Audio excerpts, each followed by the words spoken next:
हमारे बीच में राहुल जी हैं। आज 62वां दिवस है भारत जोड़ो न्याय यात्रा का। कल अंतिम दिवस है। 5:30 बजे को राहुल जी चैत्य भूमि में होंगे, डॉक्टर अंबेडकर स्मारक में अंतिम समारोह होगा। पर इस बीच कल रात से कई सनसनीखेज समाचार छपे हैं, जिस पर मीडिया में भी टिप्पणी हुई है। आज दोपहर को कांग्रेस अध्यक्ष ने एक प्रेस कॉन्फ्रेंस किया है, पर ये इतने सनसनीखेज है कि राहुल जी का प्रेस कॉन्फ्रेंस भी करना आज शाम को हम सोचे ये जरूरी था। तो मैं राहुल जी से गुजारिश करूंगा वो इस बारे में कुछ बोले, उसके बाद में आप सवाल कर सकते हैं। राहुल जी।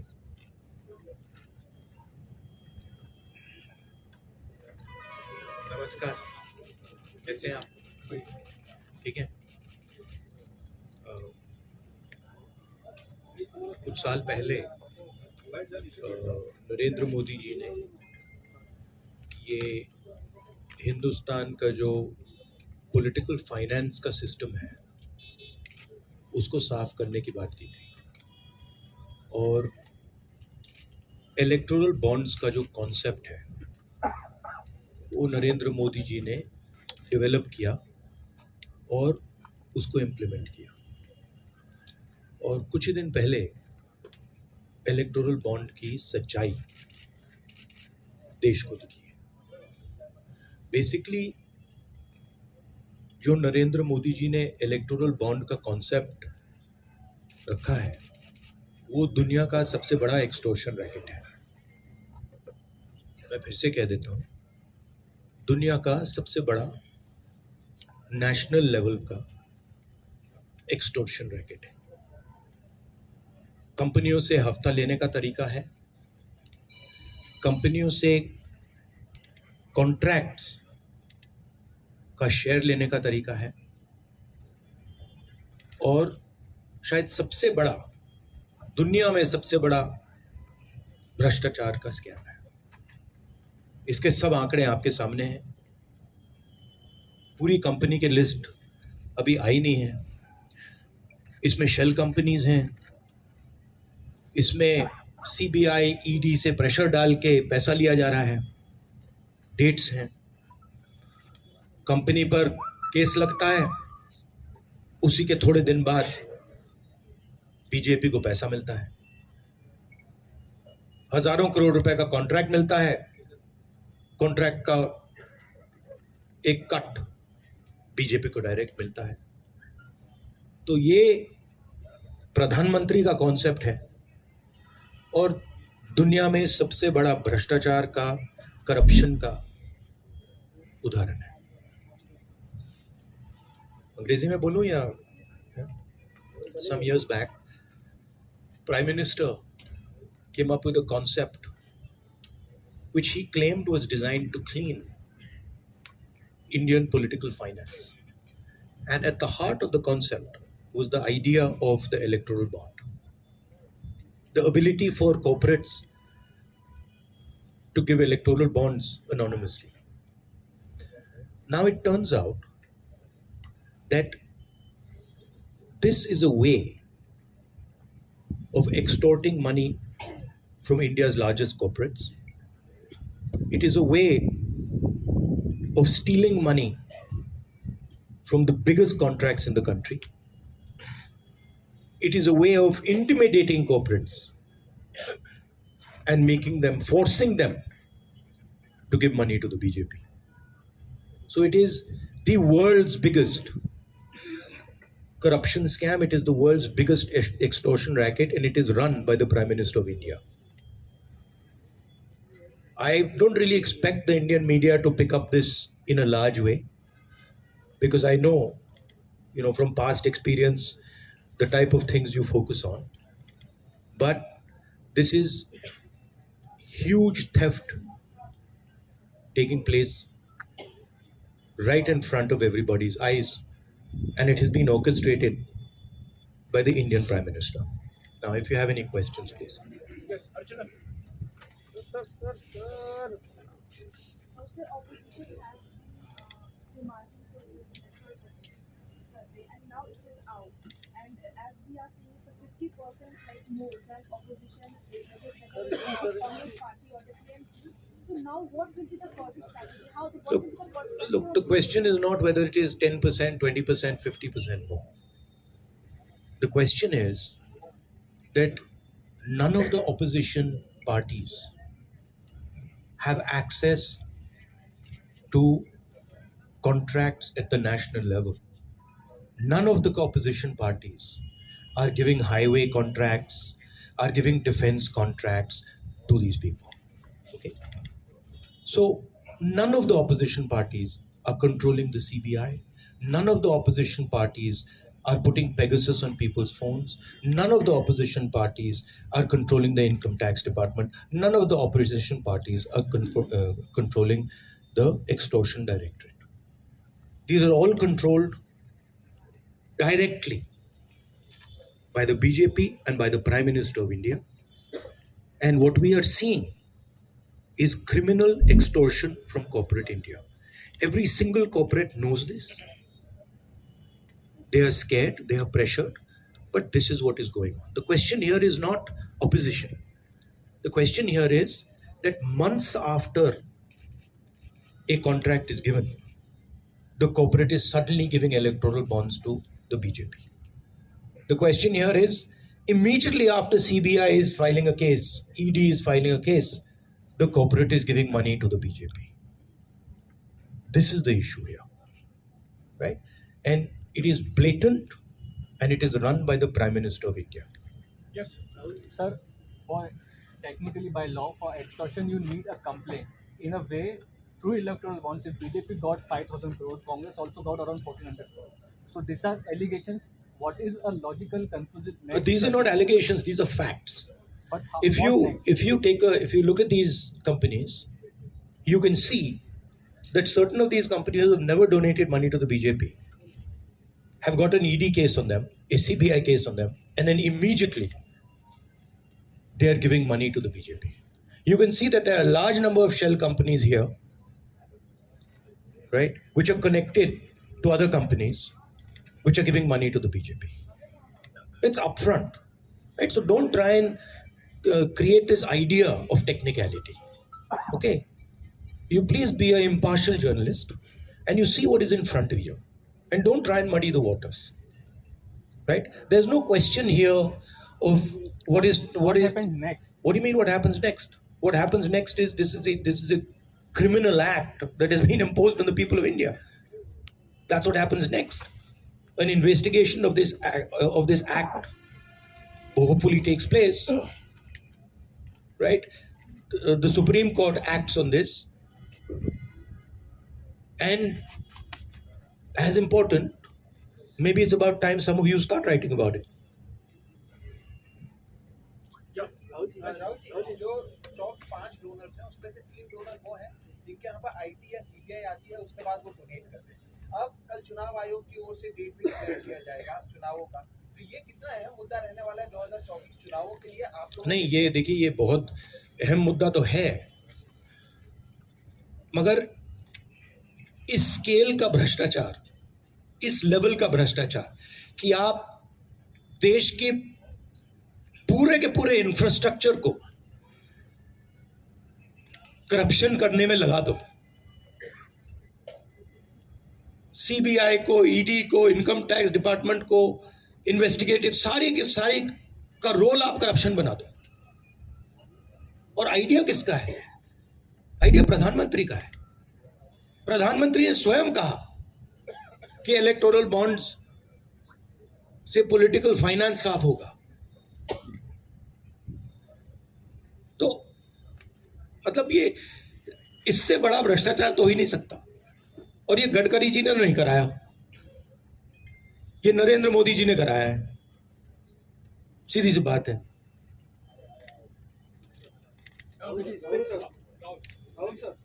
एक minute, Abhinav.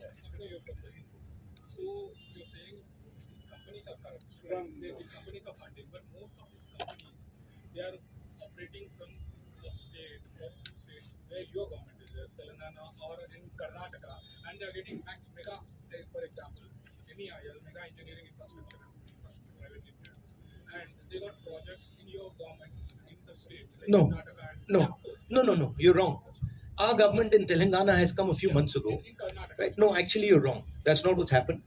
Again, we are not controlling the ED, we are not controlling the CBI, we are not controlling the income tax department, and there is no correlation between our contracts and between contracts and funding to us. Please take a good look at the dates of these things, and you will see that there is a correlation between these things in the BJP. हाँ जी, एक minute Ajit.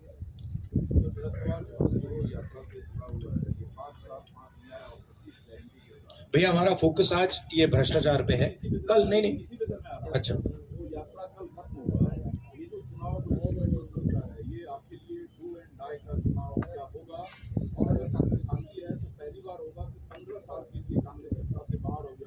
देखिए आप इसको distract करने की कोशिश मत कीजिए, ठीक है? ये यात्रा के बारे में नहीं है, ये भ्रष्टाचार के बारे में है। आप लोग लगे रहते हो कि डिस्ट्रैक्ट करना है।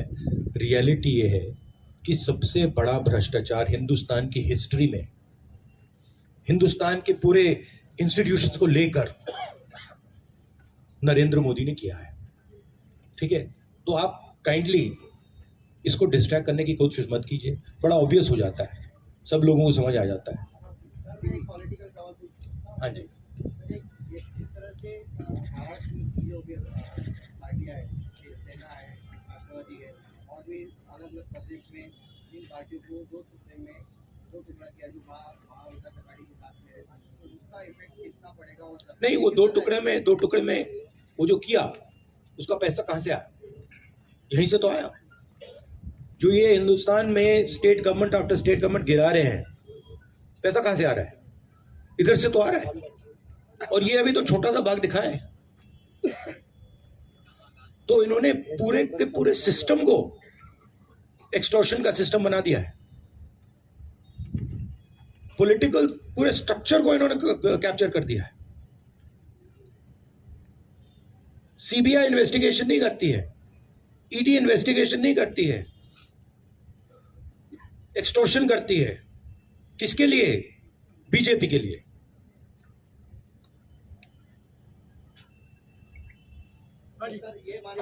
तो मेरा कहना है, आपके सवाल का जवाब यही है ना कि ये जो पार्टीज को तोड़ा गया, ये उसको ऑफ कर दीजिए, ये पार्टीज को जो तोड़ा गया उसको बीजेपी ने, सेंट्रल लीडरशिप ने तोड़वाया। तो ऑब्वियस है, वो तो मतलब अमित शाह वही काम करते रहते हैं। उन्होंने उनको पैसा दिया, ये भी सब जानते हैं, पूरा महाराष्ट्र जानता है। पैसा कहां से आया? मैं आपको बता रहा हूं पैसा कहां से आया। एक्सटॉर्शन से आया। जो हिंदुस्तान के सबसे बड़े कॉन्ट्रैक्ट्स हैं उसका हिस्सा लेकर बीजेपी ने सरकार को गिराया। तो नींव तो यही है, फाउंडेशन तो यही है।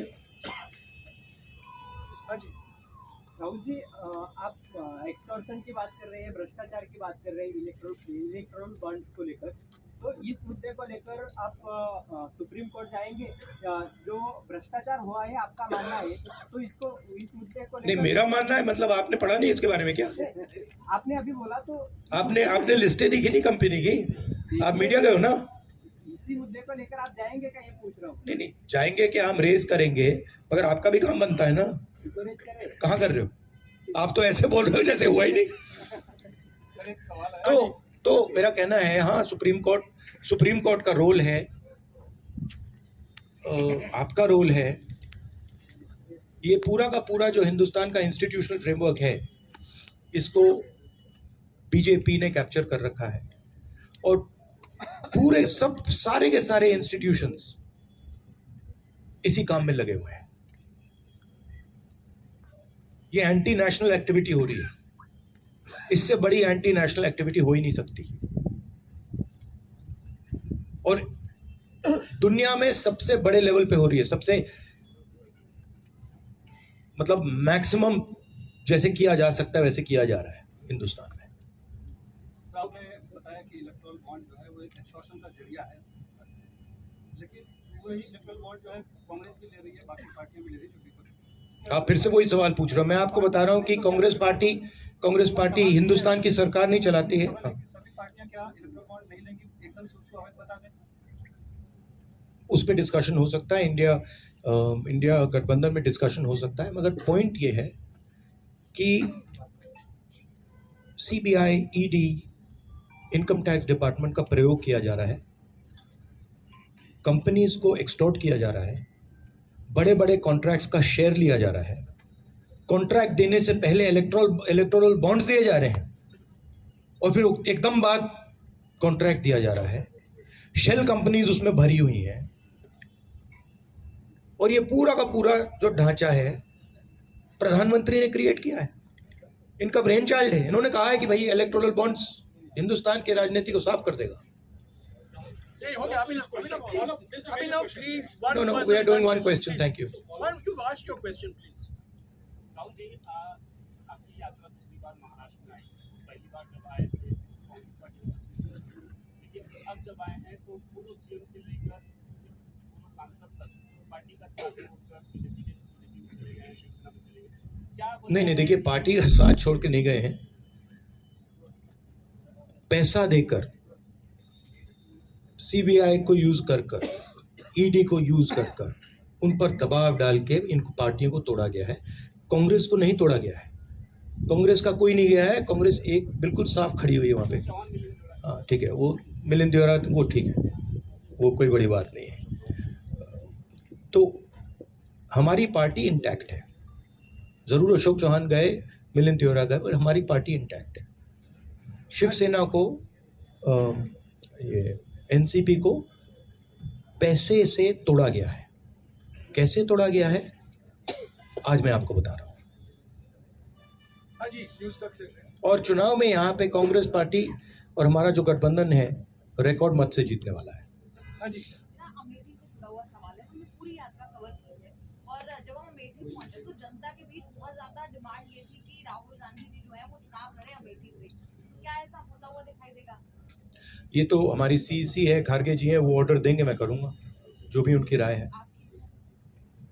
मैं कांग्रेस पार्टी का सिपाही हूँ, जो ऑर्डर मिलेगा करूँगा। Thank you. Last question.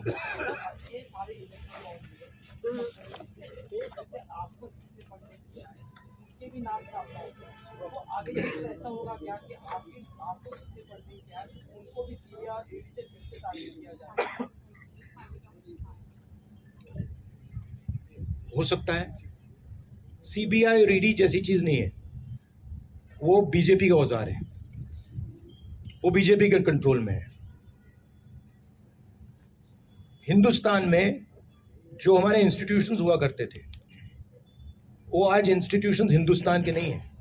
चाहे वो इलेक्शन कमीशन हो, चाहे वो सीबीआई हो, ईडी हो, ये सब हो, ये अब बीजेपी और आरएसएस के हथियार हैं। ये हिंदुस्तान के इंस्टीट्यूशंस नहीं रहे, इसीलिए ये जो हो रहा है ये हो पा रहा है। अगर ये इंस्टीट्यूशंस अपना काम करते, अगर सीबीआई अपना काम करती, ईडी अपना काम करती, तो ये नहीं होता।